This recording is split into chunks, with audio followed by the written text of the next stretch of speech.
Bonjour à tous et bienvenue dans cette nouvelle vidéo. Aujourd'hui, on va parler des forfaits mobiles au Canada. Alors, les forfaits mobiles au Canada, si vous vous êtes un petit peu renseigné avant de regarder cette vidéo, vous avez pu remarquer que les tarifs sont beaucoup plus élevés qu'en France.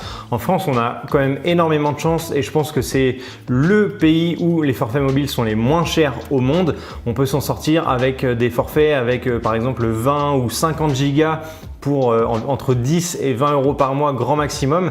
Donc c'est quand même hyper intéressant et il faut savoir qu'au Canada, c'est pas du tout la même chose.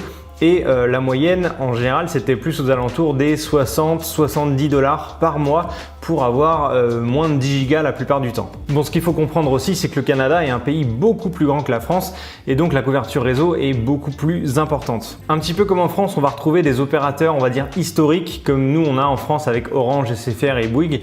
Là, on va avoir des opérateurs comme Bell, Vidéotron ou TELUS par exemple. Donc ce sont eux qui ont le gros du marché et qui ont imposé leur prix. Cependant, depuis quelques années, je dirais 2-3 ans je crois, des nouveaux opérateurs arrivent et baissent les prix. Un petit peu comme Free Mobile l'a fait en France. Attention, rien à voir en termes de tarifs. L'opérateur dont je vais vous parler aujourd'hui s'appelle Fiz, F-I-2-Z. C'est un petit peu l'équivalent de l'opérateur en France vers 2013-2014 qui s'appelait Joe Mobile. Joe Mobile, je ne sais pas si vous connaissez, en tout cas, c'est un opérateur qui proposait tous les mois de pouvoir réajuster son forfait, de prendre 10 gigas un mois, 20 gigas un autre, 6 gigas un autre mois, etc. On pouvait tout ajuster via l'application mobile ou leur site internet et on payait en fonction des données qu'on avait choisies le mois en question.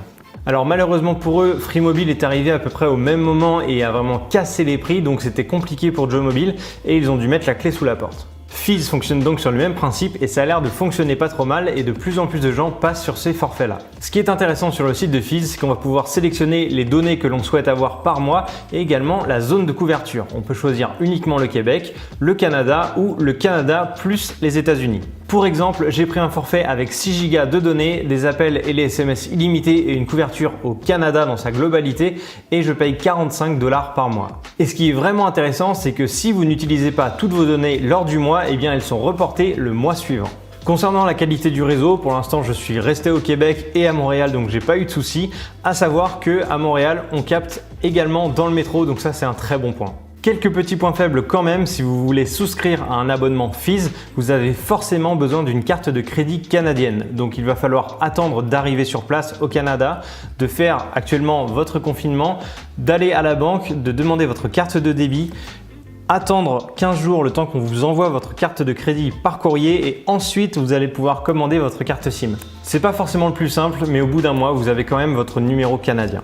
Autre petit point faible, mais qui risque d'être corrigé assez rapidement, je l'espère, Fiz n'a pas encore d'application mobile au moment où je vous parle. On est le 2 août 2020 et donc il faut forcément passer par un ordinateur et le navigateur ou aller sur le smartphone avec un navigateur encore une fois pour se connecter à notre compte et vérifier la quantité de données qu'on a utilisées sur le mois en cours.